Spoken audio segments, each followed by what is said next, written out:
ನಾವು ಕರ್ನಾಟಕದ ಜನ ಎಷ್ಟು ಶ್ರೀಮಂತರು ಅನ್ನೋದು ನಿಮ್ಗೇನಾರ ಗೊತ್ತಿದೆಯಾ? ನಮ್ಮೆಲ್ಲರ ಸಂಪಾದನೆ ಎಷ್ಟು, ನಾವು ಎಷ್ಟು ಜನನ ಕೆಲಸಕ್ಕೆ ಇಟ್ಕೊಂಡಿದ್ದೀವಿ ಅಂತ ನಿಮ್ಗೇನಾರ ಅಂದಾಜಿದೆಯಾ? ಇರ್ಲಿಕ್ಕಿಲ್ಲ. ನೀವು ಪ್ರತಿ ವರ್ಷ ಸಂಪಾದನೆ ಮಾಡ್ತಿರೋದು 2 ಲಕ್ಷ ಕೋಟಿಗಿಂತಲೂ ಹೆಚ್ಚು. ನೀವು ಕೆಲಸ ಕೊಟ್ಟಿರೋದು ಸಾವಿರಾರು ಜನಕ್ಕೆ. ಇಲ್ಲಿ ನೋಡಿ, ನಿಮಗೆ ಗೊತ್ತಿದ್ದು ಗೊತ್ತಿಲ್ದಿರೋ ಸತ್ಯ, ನಮ್ಮ ಕರ್ನಾಟಕದ ಬಡ್ಜೆಟ್ ಹತ್ತತ್ರ 2 ಲಕ್ಷ ಕೋಟಿ. ಇದೆಲ್ಲ ನಾವು ಕೊಡ್ತಿರೋ ಡೈರೆಕ್ಟ್ ಅಂಡ್ ಇಂಡೈರೆಕ್ಟ್ ಟ್ಯಾಕ್ಸ್, ಅಂದ್ರೆ ತೆರಿಗೆಯಿಂದ ಬರೋದು. ನೀವು ಕೆಲಸ ಕೊಟ್ಟಿರೋದು ಸಾವಿರಾರು ಜನಕ್ಕೆ. ನಿಮ್ಮ ಮನೆ ಮುಂದೆ ಸ್ವಚ್ಛ ಮಾಡೋ ಪೌರ ಕಾರ್ಮಿಕರಿಂದ ಹಿಡಿದು ಕಾರ್ಪೊರೇಟರ್, MLA, ಚೀಫ್ ಮಿನಿಸ್ಟರ್ ಎಲ್ಲರಿಗೂ, ಅಡ್ಮಿನಿಸ್ಟ್ರೇಷನ್, ಗೌರ್ಮೆಂಟ್ ಅಡ್ಮಿನಿಸ್ಟ್ರೇಷನ್ ವರ್ಕ್ ಮಾಡೋ ಪ್ರತಿಯೊಬ್ಬ ಬ್ಯೂರೋಕ್ರಾಟ್ಸ್, IAS, KAS, IPS ಎಲ್ರಿಗೂ ಸಂಬಳ ಕೊಡೋದು ನೀವೇ. ನಿಮ್ಮ ಈ ಟ್ಯಾಕ್ಸ್ ಮನಿ ಅಂದ್ರೆ ತೆರಿಗೆ ಹಣ. ಹೌದು, ಅಂದರೆ ಇವರೆಲ್ಲರೂ ನಮಗೋಸ್ಕರ ಕೆಲಸ ಮಾಡ್ತಿರುವಂಥ ಎಂಪ್ಲಾಯೀಸ್, ವರ್ಕರ್ಸ್, ಹೌದು, ಕಾರ್ಮಿಕರು. ಆದರೆ ಈಗ ಆಗ್ತಿರೋದು ಮಾತ್ರ ವಿಪರ್ಯಾಸ. ಪ್ರಜಾಪ್ರಭುತ್ವದಲ್ಲಿ ಈ ಸತ್ಯ ನಿಮಗೆ ಕಾಣಿಸದೇ ಇರೋವಂಥ ಪರಿಸ್ಥಿತಿಗೆ ತಂದಿರೋದಕ್ಕೆ ಕಾರಣನೂ ನಾವೇ, ಬಲಿಪಶುಗಳು ನಾವೇ. ಹೇಗೆ ಅಂತೀರಾ? ಈ ಲಕ್ಷಾಂತರ ಕೋಟಿ ಸಂಪಾದನೆ ಮಾಡಿ ಅದನ್ನು ನಮಗೆ, ನಮ್ಮ ನೀಡ್ಸ್ಗೆ, ಸಮಾಜದ ಅನಿವಾರ್ಯತೆಗಳಿಗೆ ವಾಪಸ್ ಕೊಡೋದಕ್ಕೆ ನಾವು ಸೆಲೆಕ್ಟ್ ಮಾಡಿ ಎಲೆಕ್ಟ್ ಮಾಡ್ತಿರುವಂಥ ನಾಯಕರ ಅರ್ಹತೆನ ನಾವು ಜಾತಿ, ಮತ, ದುಡ್ಡು, ಹೆಸರು ಇದರಿಂದ ಅಳೆದು ಅಂಥವ್ರನ್ನ ಇಂಥ ಒಂದು ದೊಡ್ಡ ಸ್ಥಳಕ್ಕೆ, ದೊಡ್ಡ ಕೆಲಸಕ್ಕೆ, ಅಂದರೆ MLA, MP, ಮಿನಿಸ್ಟರ್ಗಳನ್ನ ನಾವು ಆಯ್ಕೆ ಮಾಡಿ ಕಳಿಸ್ತಿದ್ದೀವಿ. ಅಲ್ಲ ರೀ, ನಮ್ಮ ಮನೆಯಲ್ಲಿ 5,000 ರೂಪಾಯಿ ಕೊಟ್ಟು ಕೆಲಸಕ್ಕೆ ಇಟ್ಕೊಳ್ಳೋವಂಥ ಜನಗಳನ್ನೇ ನಾವು ತಳ ಬುಡ ಎಲ್ಲ ಚೆಕ್ ಮಾಡಿ ಟೆಸ್ಟ್ ಮಾಡಿ ಇಟ್ಕೊತೀವಿ. ಅಂಥದ್ರಲ್ಲಿ ನಮ್ಮ ಲಕ್ಷಾಂತರ ಕೋಟಿ ದುಡ್ಡನ್ನು ನಮಗೆ ಸೂಕ್ತ ರೀತಿಯಲ್ಲಿ ಹಿಂತಿರುಗಿಸುವಂಥ ವ್ಯಕ್ತಿಗಳನ್ನ, ಅಂದರೆ ವರ್ಕರ್ಸ್ನ, ಎಂಪ್ಲಾಯೀಸ್ನ ನಾವು ಯಾವ್ಯಾವುದೋ ಸಿಲ್ಲಿ ಕಾರಣಕ್ಕೆ ಎಮೋಷನಲ್ ಆಗಿ ಜಾತಿ, ಮತ, ಅವನೊಬ್ಬ ದೊಡ್ಡ ವ್ಯಕ್ತಿ, ದುಡ್ಡಿರೋನು, ಅವನ ಹಿಂದೆ ತುಂಬ ಜನಗಳಿದ್ದಾರೆ, ಇದು ತುಂಬ ಫೇಮಸ್ ವ್ಯಕ್ತಿ ಅಂತ ಎಲೆಕ್ಟ್ ಮಾಡ್ತೀವಿ. ನಾವು ಮಾಡ್ತಿದ್ದೀವೋ ಅಥವಾ ಅಂಥ ಪರಿಸ್ಥಿತಿನ ಕ್ರಿಯೇಟ್ ಮಾಡಿ ನಮ್ಮ ಕೈಲಿ ಇವ್ರುಗಳೆಲ್ಲ ಮಾಡಿಸ್ತಿದ್ದಾರೋ ಅರ್ಥ ಆಗ್ತಾ ಇಲ್ಲ. ಏನು ಮಾಡೋದು? ಇಲ್ಲಿರೋರೆಲ್ಲ ಇಂಥವ್ರೆ, ನಮಗೆ ಬೇರೆ ಆಪ್ಷನ್ ಇಲ್ಲ, ಚಾಯ್ಸ್ ಇಲ್ಲ. ಇರೋ 3ರಲ್ಲಿ ಇವ್ರು ಸ್ವಲ್ಪ ಬೆಟ್ರು ಅಂದ್ಕೊಂಡು ನಾವು ಎಲೆಕ್ಟ್ ಮಾಡ್ತೀವಿ. ಇದು ನಿಮಗೆ ಮಾತ್ರ ಅಲ್ಲ, ನನಗನ್ಸಿರೋದು ಇದೇನೆ. ಹಾಗಾದರೆ ಇದಕ್ಕೆ ಬೇರೆ ದಾರಿನೇ ಇಲ್ವಾ? ದೊಡ್ಡವರೊಬ್ರು ಹೇಳಿದ್ದಾರೆ, ಆಶಾವಾದಿಯಾಗಿದ್ದರೆ ನನ್ನ ಹತ್ರ 100 ಐಡಿಯಾಗಳು ಕೊಡ್ತೀನಿ ನಾನು, ಬಟ್ ನಿರಾಶಾವಾದಿಗಳಿಗೆ ನನ್ನ ಹತ್ರ ಯಾವ ಐಡಿಯಾನೂ ಇಲ್ಲ ಅಂತ. ಆ ಥರ ಆಶಾವಾದಿಗಳಿಗೆ ನನ್ನ ಹತ್ರ ಒಂದು ಐಡಿಯಾ ಇದೆ, ಕೇಳಿ ನೋಡಿ. ಛೇ, ಇದು ನನ್ನ ಐಡಿಯಾ ಅಲ್ಲ, ಇದು ಸತ್ಯ, ಎಲ್ರಿಗೂ ಗೊತ್ತಿರೋದೆ, ಅದನ್ನು ನಾನು ಹೇಳ್ತಾ ಇದ್ದೀನಿ ಅಷ್ಟೇ, ಕೇಳಿ.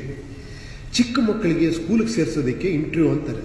ಇನ್ನು ಲಕ್ಷಾಂತರ ಕೋಟಿ ದುಡ್ಡನ್ನು ಮ್ಯಾನೇಜ್ ಮಾಡಿ ಇಡೀ ರಾಜ್ಯದ ಪ್ರಾಬ್ಲಮ್ನ ಸಾಲ್ವ್ ಮಾಡುವಂಥ ಒಂದು ದೊಡ್ಡ ಜಾಬ್ಗೆ, ಹುದ್ದೆಗೆ ಒಂದು ಸಣ್ಣ ಟೆಸ್ಟ್ ಇಲ್ವಾ? ಎಕ್ಸಾಮ್ ಇಲ್ವಾ? ಹೌದು, ಇರಲೇಬೇಕಲ್ಲ. ಆ ಎಕ್ಸಾಮ್ ಯಾವ ಥರ? ಗ್ರ್ಯಾಜುಯೇಟಾ, ಮಾಸ್ಟರ್ಸಾ, PhDನ?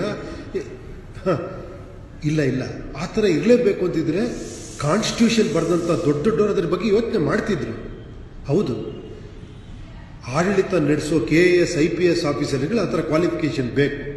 MLA, MP, ಮಿನಿಸ್ಟರ್ಗಳಿಗೆ ಯಾತಕ್ಕೆ? ಅವರು ಜನಗಳನ್ನ ರೆಪ್ರೆಸೆಂಟ್ ಮಾಡೋರು, ಅಂದರೆ ಜನಪ್ರತಿನಿಧಿಗಳು.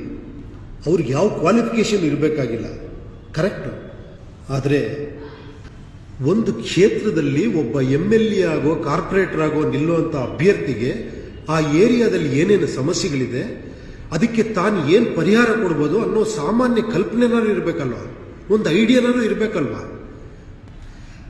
ಹಾಗಾದರೆ ಅಭ್ಯರ್ಥಿಗಳನ್ನ ಸೆಲೆಕ್ಟ್ ಮಾಡೋಕ್ಕೆ ಮುಂಚೆ ಒಂದು ಎಕ್ಸಾಮ್, ಒಂದು ಪರೀಕ್ಷೆ ನಡೀಲೇಬೇಕು. ಹೌದು, ಈ ಥರ ಐಡಿಯಾಗಳಿರೋ ಜನ ಮುಂದೆ ಬರಬೇಕು. ಒಂದೊಂದು ಚುನಾವಣಾ ಕ್ಷೇತ್ರದಿಂದಲೂ ಕೂಡ 5-10 ಜನ ಆ ಇಡೀ ಕ್ಷೇತ್ರನ ಓಡಾಡಿ ಅಲ್ಲಿರೋ ಪ್ರಾಬ್ಲಮ್ಗಳ ತಿಳ್ಕೊಂಡು ಅವರೇ ಒಂದು ಎಕ್ಸಾಮ್ ಥರ ಬರೆದು ಅದನ್ನು ಪಾರ್ಟಿಲಿರೋ ಮೇನ್ ಲೀಡರ್ಸು ನೋಡಬೇಕು.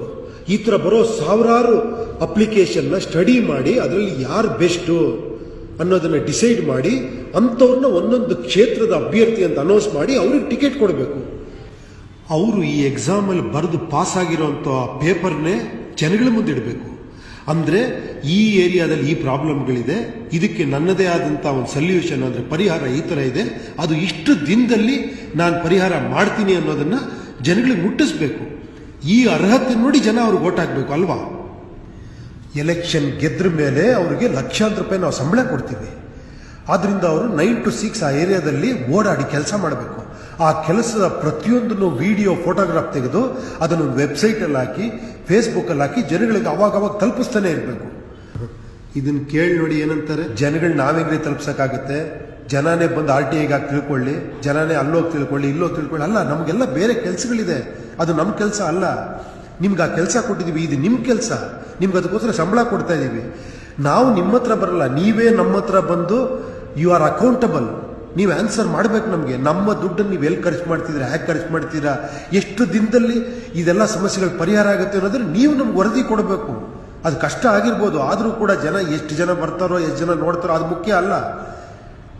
ನೀವು ಟಿವಿಲಿ ಕೂತ್ಕೊಂಡು ಅಟ್ಲೀಸ್ಟ್ 15 ದಿನ, 1 ತಿಂಗಳಿಗೂ ಒಂದ್ಸತಿ ಲೈವ್ ಶೋ ಮಾಡಿ ಪ್ರತಿಯೊಬ್ಬರು ಜನಗಳಿಗೂ ಫೋನ್ ಕಾಂಟ್ಯಾಕ್ಟ್ ತಗೊಂಡು ನೀವು ವಿತ್ ಫೋಟೋ ವಿಡಿಯೋಗ್ರಾಫ್ ತೋರಿಸ್ಬೇಕು ನೀವು ಮಾಡಿರೋ ಕೆಲಸ ಏನು ಅಂತ. ಇದಲ್ವಾ ಪ್ರಜಾಪ್ರಭುತ್ವ ಅಂದರೆ? ಈ ಥರ ಕೆಲಸ ಮಾಡೋ ಎಲ್ಲ MLAಗಳು ವಿತ್ ಆಡಿಯೋ ವಿಷುಯಲ್ಲು ವಿಧಾನಸೌಧಕ್ಕೆ ಕನೆಕ್ಟ್ ಆಗಿರಬೇಕು. TV ಚಾನಲ್ ಇರುತ್ತಲ್ಲ ಆ ಥರ. ನೀವೇ ಇಮ್ಯಾಜಿನ್ ಮಾಡ್ಕೊಂಡು ನೋಡಿ. ಈಗ ನೋಡ್ತೀರಾ ನೀವು ರಾಜ್ಯಸಭಾ ಲೋಕಸಭಾ ಅಂತ TVಲಿ ನೋಡ್ತಾ ಇರ್ತೀರಾ. ಅಲ್ಲಿ ಯಾರೋ ಒಬ್ರು ಪೇಪರ್ ಇಟ್ಕೊಂಡು ಅದನ್ನು ಓದ್ತಾ ಇರ್ತಾರೆ. ಕ್ವಶನ್ ಆ್ಯಂಡ್ ಆನ್ಸರ್ ಅವರ್ ಅಂತಾರೆ, ಏನೋ ಸೆಷನ್ ಅಂತಾರೆ. ಅಲ್ಲಿ ಏನೋ ಒಂದು ಹೇಳ್ತಾ ಇರ್ತಾರೆ, ಅಲ್ಲಿ ಯಾರೋ ಕೂಗ್ತಾ ಇರ್ತಾರೆ, ಇನ್ಯಾರೋ ನೀವು ಆಲ್ರೆಡಿ ಕೇಳಿರ್ತೀರ, ಏನೋ ಮೊಬೈಲಲ್ಲಿ ಏನೋ ನೋಡ್ಕೊಂಡು ಕೂತಿರ್ತಾರೆ, ಯಾರಿಗೂ ಇಂಟ್ರೆಸ್ಟ್ ಇಲ್ಲ, ಕೆಲವು ನಿದ್ದೆ ಹೊಡಿತಿರ್ತಾರೆ ಅಂತ.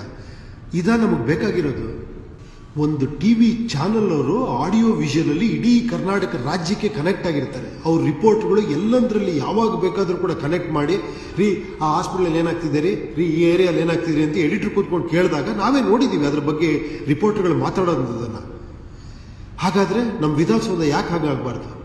225 ಕಾನ್ಸ್ಟಿಟ್ಯೂಯನ್ಸಿ ಕೂಡ ಕ್ಷೇತ್ರಗಳು, ಪ್ರತಿಯೊಂದಕ್ಕೂ ಒಂದೊಂದು ದೊಡ್ಡ LED ಡಿಸ್ಪ್ಲೇಗಳು ವಿಧಾನಸೌಧದಲ್ಲಿ ಇತ್ತು ಅಂದ್ಕೊಳ್ಳಿ. ಅಲ್ಲಿ ಮಿನಿಸ್ಟ್ರುಗಳು ಕೂತಿದ್ರು ಅಂದ್ಕೊಳ್ಳಿ, MLAಗಳು ರಿಪೋರ್ಟ್ಗಳ ಥರ ಕೆಲಸ ಮಾಡ್ತಿದ್ರು ಅಂದ್ಕೊಳ್ಳಿ. ನೀವು ಆ ಮಿನಿಸ್ಟ್ರುಗಳು ಯಾವ ಏರಿಯಾನ ಬೇಕಾದ್ರೆ ಕನೆಕ್ಟ್ ಮಾಡಿ ಅಲ್ಲಿ ಏನು ನಡೀತಿದೆ ಅನ್ನೋದು ಡೈರೆಕ್ಟಾಗಿ ವಿತ್ ವಿಷುಯಲ್ ರಿಪೋರ್ಟ್ ತೊಗೊಬೋದು. ಅದನ್ನು ಡೈರೆಕ್ಟಾಗಿ ಜನ ನೋಡ್ಬೋದು, ಜನನ್ನ ಡೈರೆಕ್ಟಾಗಿ ಲೈವಲ್ಲಿ ಕನೆಕ್ಟ್ ತೊಗೊಂಡು ಡಿಸ್ಕಸ್ ಮಾಡ್ಬೋದು. ಪ್ರತಿಯೊಂದು ಸಮಸ್ಯೆಗೆ ಪರಿಹಾರ ಕಂಡುಹಿಡಿಬೋದು, ಮಾಡ್ಬೋದು, ಎಲ್ಲವನ್ನೂ ಮಾಡ್ಬೋದು. ನಾವು ಎಕ್ಸಾಮ್ ನಡೆಸಿ ಸೆಲೆಕ್ಟ್ ಆದಂಥ MLAಗಳಲ್ಲಿ ಅತ್ಯುತ್ತಮವಾದವರು, ತುಂಬ ಬ್ರಿಲಿಯಂಟ್ಸು, ಇಡೀ ರಾಜ್ಯದ ಅಗ್ರಿಕಲ್ಚರು, ವಾಟರ್, ಎಲೆಕ್ಟ್ರಿಸಿಟಿ, ಈ ಥರ ಒಟ್ಟಾರೆಯಾಗಿ ರಾಜ್ಯಕ್ಕೆ ಸಂಬಂಧಪಟ್ಟಂಥ ಕೆಲವು ಪ್ರಾಬ್ಲಮ್ಗಳಿಗೆ ಪರಿಹಾರ ಕೊಡೋವಂಥವ್ರು, ಅದ್ರ ಬಗ್ಗೆ ತಿಳ್ಕೊಂಡಿರೋರು, ಬೇರೆ ಬೇರೆ ದೇಶಗಳಲ್ಲಿ ಆ ಪ್ರಾಬ್ಲಮ್ಗಳಿಗೆ ಏನೇನು ಮಾಡ್ತಾ ಇದ್ದಾರೆ ಅಂಥದ್ದನ್ನು ನಾವು ಯಾವುದನ್ನು ಅಡಾಪ್ಟ್ ಮಾಡ್ಕೊಬೋದು, ಯಾವುದರಿಂದ ಈ ಪ್ರಾಬ್ಲಮ್ಗಳಿಗೆ ಪರಿಹಾರ ಸಿಗುತ್ತೆ ಅಂತ ಗೊತ್ತಿರುವಂಥ ಮೇಧಾವಿಗಳನ್ನ ನಾವು ಮಿನಿಸ್ಟ್ರಿಗಳು ಮಾಡಬೇಕು. ಆದರೆ ಇಲ್ಲಿ ರೈತ ಆತ್ಮಹತ್ಯೆ ಮಾಡ್ಕೊತಿದ್ದಾನೆ, ಅವ್ರಿಗೆಲ್ಲ ಪರಿಹಾರ ಕೊಡು. ನೀರಿನ ಪ್ರಾಬ್ಲಮ್ ಇದೆ, ಬರ ಪರಿಹಾರ ಕೊಡು.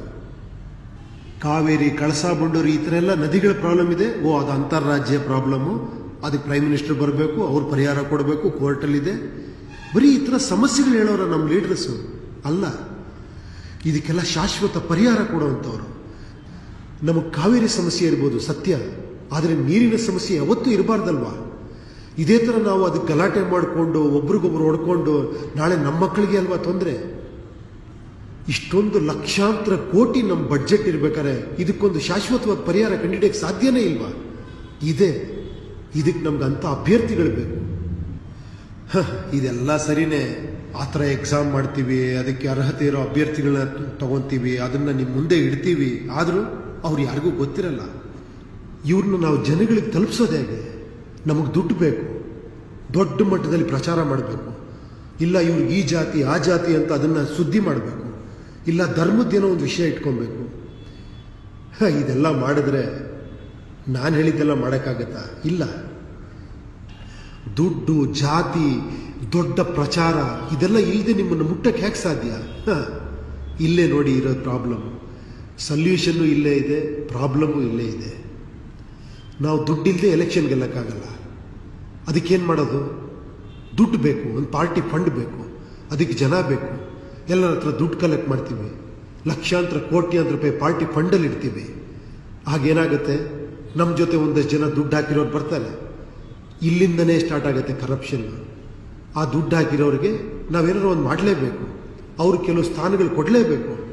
ದುಡ್ಡು ಹಾಕೋದೇ ದುಡ್ಡು ತೆಗಿಯೋದಕ್ಕೋಸ್ಕರ. ಮತ್ತೆ ನಾವು ಅಂದ್ಕೊಂಡಿದ್ದು ಈ ಡ್ರೀಮ್ ಎಲ್ಲ ಏನಾಯಿತು? ರೀ ಅಧಿಕಾರ ಸಿಗೋವರೆಗೂ ಏನು ಬೇಕಾದ್ರೂ ಮಾಡ್ಬೋದು ರೀ. ಒಂದು ಸತಿ ಅಧಿಕಾರ ಸಿಕ್ಕರ ಮೇಲೆ ನಾವೇನಾರ ಒಳ್ಳೇದು ಮಾಡೋಣ. ಮೊದಲೇ ನಾವೇ ಕರಪ್ಟ್ ಆಗಿ, ನಾನೇ ತಪ್ಪು ಮಾಡಿ, ನಾನೇ ಅಸತ್ಯದ ಮಾರ್ಗದಲ್ಲಿ ನಡೆದು ಮುಂದೆ ನಾನು ಸತ್ಯ ಹೆಂಗೆ ಮಾಡೋಕ್ಕೆ ಸಾಧ್ಯ? ಇಲ್ಲ, ಮೊದಲನೇ ಹೆಜ್ಜೆನೇ ಸತ್ಯದಿಂದ ನಡಿಬೇಕು, ಸತ್ಯದಿಂದ ಇಡಬೇಕು. ಅದಕ್ಕೆ ಪಾರ್ಟಿ ಫಂಡ್ ಅನ್ನೋ ಕಾನ್ಸೆಪ್ಟೇ ಇಲ್ದಿರೋಂಥ ದುಡ್ಡು ಅನ್ನೋದು, ನಾನು ₹1 ಹಾಕಲ್ಲ, ₹1 ತೆಗಿಯಲ್ಲ. ನಾವಿಲ್ಲೆಲ್ಲ ಕೆಲಸಗಾರರು. ಇದು ರಾಜಕೀಯ ಅಲ್ಲ, ಪ್ರಜಾಕೀಯ ಅನ್ನೋ ಒಂದು ವ್ಯವಸ್ಥೆ ನಾವು ಮಾಡಲೇಬೇಕಾಗಿದೆ. ನಾನು ದುಡ್ಡು ಹಾಕದೆ ನಿಮ್ಮನ್ನು ತಲುಪಬೇಕು. ಹೇಗೆ ಸಾಧ್ಯ ಇದೆ? ಈಗ TV ಚಾನೆಲ್ಗಳಿದ್ದಾವೆ, ಸೋಷಿಯಲ್ ಮೀಡಿಯಾ ಇದೆ, ಒಬ್ಬೊಬ್ರ ಕೈಲಿರೋ ಮೊಬೈಲು ಈಗ ಒಂದೊಂದು ನ್ಯೂಸ್ ಪೇಪರ್ ಆಗಿದೆ. ಪ್ರತಿಯೊಂದು ವಿಷಯನೂ ನೀವು ಮೊಬೈಲಲ್ಲೇ ತಿಳ್ಕೊಬೋದು. ಇದೊಂದು ಪ್ರಯತ್ನ ಅಷ್ಟೇ. ನನ್ನ ಪ್ರಕಾರ ಸತ್ಯ ಅನ್ನೋದು ಮುಟ್ಟುತ್ತೆ. ಒಬ್ಬರಿಂದ ಇನ್ನೊಬ್ಬರಿಗೆ ಮೌತ್ ಪಬ್ಲಿಸಿಟಿ ಅಂತಾರಲ್ಲ, ಆ ಥರ ಒಬ್ಬರು ಇನ್ನೊಬ್ರಿಗೆ ಹೇಳ್ರಿ, ಇನ್ನೊಬ್ರು ಮತ್ತೊಬ್ರಿಗೆ ಹೇಳಿದ್ರೆ ಸಾಕು, ಇದು ಸಕ್ಸಸ್ ಆಗುತ್ತೆ. ದುಡ್ಡು ಹಾಕದೆ ಬಂದವರು ದುಡ್ಡು ತೆಗಿಯಲ್ಲ ಅನ್ನೋದು, ಇಷ್ಟೆಲ್ಲ ಆದಮೇಲೂ ಅವ್ರು ಹಾನೆಸ್ಟಾಗಿ ಕೆಲಸ ಮಾಡ್ತಾರ ಅನ್ನೋದು ನಿಮ್ಗೆ ಹೇಗೆ ಡೌಟ್ ಇದೆಯೋ ನನಗೂ ಹಾಗೇ ಇದೆ. ಇದಕ್ಕೇನು ಪರಿಹಾರ? ಏನಂದರೆ ಯಾರೋ ಒಬ್ಬರಿದ್ದು ರೆಸ್ಪಾನ್ಸಿಬಿಲಿಟಿ ತಗೊಳ್ಳೇಬೇಕು. ಅದು ನಾನೇ ತೊಗೊತೀನಿ ಅಂದ್ಕೊಳ್ಳಿ, ನೀವು ನನ್ನನ್ನು ನಂಬಬೇಕು. ನಿಮ್ಮನ್ನ ಹೇಗೆ ನಂಬೋದು ಅಂತ ಕೇಳಿದ್ರೆ ನನ್ನ ಎದೆ ಅಂತೂ ಸೀಳು ತೋರ್ಸೋಕ್ಕಾಗಲ್ಲ. ಅದಕ್ಕೆ ಮೊದಲನೇ ಹೆಜ್ಜೆ ಇಡಬೇಕಾದ್ರೆ ಸತ್ಯವಾಗಿ ಇಟ್ಕೊಳ್ಳೋಣ. ಇದು ಇಂಪಾಸಿಬಲ್ ಟಾಸ್ಕ್ ಆದರೂ ಕೂಡ ಟ್ರೈ ಮಾಡೋಣ ಅಂದ್ಬಿಟ್ಟು ದುಡ್ಡೇ ಇಲ್ದಿರೋಂಥ ಪಾರ್ಟಿ ಮಾಡೋಣ ಅಂತ ಅಂದ್ಕೊಂಡಿದ್ದೀನಿ. ಇದೊಂದು ಚಾಲೆಂಜಿಂಗ್ ಟಾಸ್ಕೇ. ಯಾಕಂದರೆ ಒಂದು ಕಲ್ಪನೆ ಮಾಡ್ಕೊಳ್ಳಿ, ಎಲ್ಲರ ಅಬ್ಬರ ಪ್ರಚಾರದ ಮುಂದೆ ಇಲ್ಲೊಬ್ಬರು ಯಾರ್ದು ಪ್ರಚಾರನೇ ಇರಲ್ಲ. ಬರೀ ನಿಮಗೆ ಸೋಷಿಯಲ್ ಮೀಡಿಯಾ ಇರ್ಬೋದು, ಅಥವಾ ಕೆಲವು TV ಚಾನಲ್ ಒಂದೆರಡು ಇಂಟರ್ವ್ಯೂ ಬರ್ಬೋದು. ಯಾಕಂದರೆ ದೊಡ್ಡ ದೊಡ್ಡ ಬ್ಯಾನರ್ಗಳಿರಲ್ಲ, ಪೋಸ್ಟ್ಗಳಿರಲ್ಲ, ದೊಡ್ಡ ಸಭೆ ಸಮಾರಂಭಗಳಿರಲ್ಲ. ಜನರ ದಂಡನ್ನೇ ಕಟ್ಕೊಂಡು ಅಲ್ಲಲ್ಲಿ ಟ್ರಾಫಿಕ್ ಜಾಮ್ ಮಾಡ್ಕೊಂಡು ದೊಡ್ಡ ದೊಡ್ಡ ಪ್ರೊಸೆಷನ್ಗಳು ಮಾಡ್ತಾ ಇಲ್ಲ. ಅವ್ರು ಆ ಜಾತಿ, ಇವ್ರು ಈ ಧರ್ಮ, ಅವ್ರು ಆ ಥರ ಕೆಲಸ ಮಾಡಿಲ್ಲ, ಈ ಥರ ಕೆಲಸ ಮಾಡಿಲ್ಲ ಅನ್ನೋದು ಯಾವುದೂ ಇರಲ್ಲ ಇಲ್ಲಿ. ಹಾಗಾದರೆ ನಿಮ್ಮನ್ನು ಹೆಂಗೆ ತಲುಪೋದು ನಾವು? ಸತ್ಯ, ಟ್ರೂತ್, ಸತ್ಯಮೇವ ಜಯತೆ ಅನ್ನೋ ಒಂದೇ ಒಂದು ನಂಬಿಕೆಯಲ್ಲಿ ಹೆಜ್ಜೆ ಇಡ್ತಾ ಇದ್ದೀವಿ. ಗೆಲ್ಲೇಬೇಕು ಅನ್ನೋ ಅಹಂಕಾರ, ಸೋತೋಗ್ತೀವಿ ಅನ್ನೋ ಭಯ ಎರಡಿದ್ರೂ ಕೂಡ ಈ ಹೆಜ್ಜೆ ಇಡಕ್ಕೆ ಸಾಧ್ಯನೇ ಇಲ್ಲ. ನಾನು ಕರಪ್ಟ್ ಆಗಲೇಬೇಕು. ಭಗವದ್ಗೀತೆಯಲ್ಲಿ ಹೇಳಿದಾರಲ್ಲ, ಕರ್ಮಣ್ಯೇ ವಾದಿಕಾರಸ್ತೆ ಮಾಫಲೇಶು ಕದಾಚನ. ನಿನ್ನ ಕೆಲಸ ನೀನು ಮಾಡು, ಫಲಾಫಲ ನನಗೆ ಬಿಡು ಅಂತ. ಇಲ್ಲಿ ನಾನು ಅಂದ್ಕೊಂಡಿರೋದೇನೆಂದರೆ, ಇದು ನನ್ನದೊಂದು ಪ್ರಯತ್ನ ಅಷ್ಟೇ. ನಾನು ನಿಮ್ಮವನಾಗಿ, ನಾನೊಬ್ಬ ಪ್ರಜೆಯಾಗಿ ನನಗನ್ಸಿದ್ದು ನಾನು ಹೇಳ್ತಾ ಇದ್ದೀನಿ. ಇದರಲ್ಲೂ ಕೆಲವು ತಪ್ಪು ಒಪ್ಪುಗಳಿರ್ಬೋದು. ಅದಕ್ಕೆ ನೀವೆಲ್ಲ ನನ್ನ ಜೊತೆ ಕೈ ಜೋಡಿಸಿದ್ರೆ ನಾವೆಲ್ಲ ಚರ್ಚೆ ಮಾಡಿ ಮುಂದುವರಿಬೋದು. ಹಾಗನ್ ಕೂಡಲೇ ನೀವು 500,000 ಜನ ಬಂದು ನನ್ನ ಮನೆ ಮುಂದೆ ನಿಂತ್ಕೊಳ್ಳೋದು ಬೇಕಾಗಿಲ್ಲ. ನನಗೆ ಬೇಕಾಗಿರೋದು ನಿಮ್ಮ ಹಾನೆಸ್ಟ್ ಆನ್ಸರ್ ಪೇಪರ್. ನೀವು ನಿಮ್ಮ ಏರಿಯಾನ ಸ್ಟಡಿ ಮಾಡಿ ಅದರಲ್ಲಿರೋ ಪ್ರಾಬ್ಲಮ್ಗಳು, ಅದಕ್ಕೆ ಈ ಥರ ನಾವು ಪರಿಹಾರ ಕೊಡ್ಬೋದು ಅನ್ನೋ ಒಂದು ಪೇಪರ್ಸು, ಅದನ್ನು ನೀವು ನನಗೆ ಕುರಿಯರ್ ಮಾಡ್ಬೋದು, ಅಥವಾ ನನ್ನ ಮೇಲ್ ID ಕೊಡ್ತೀನಿ, ಅದಕ್ಕೆ ನೀವು ಮೇಲ್ ಮಾಡ್ಬೋದು. ಇನ್ನೊಂದು ವಿಷಯ, ಇದು ನಾನೇ ಮಾಡಬೇಕು ಅಂತನೇನಿಲ್ಲ, ಯಾರು ಬೇಕಾದ್ರೂ ಇದನ್ನು ಮಾಡ್ಬೋದು. ಈಗಿನ ರಾಜಕೀಯ ವ್ಯವಸ್ಥೆಗಳು ಕೂಡ ಪ್ರಜಾಕೀಯ ವ್ಯವಸ್ಥೆಯಲ್ಲಿ ಇದನ್ನು ಮಾಡ್ಬೋದು. ಇದೊಂದು ಮೆಸೇಜ್ ಅಷ್ಟೇ.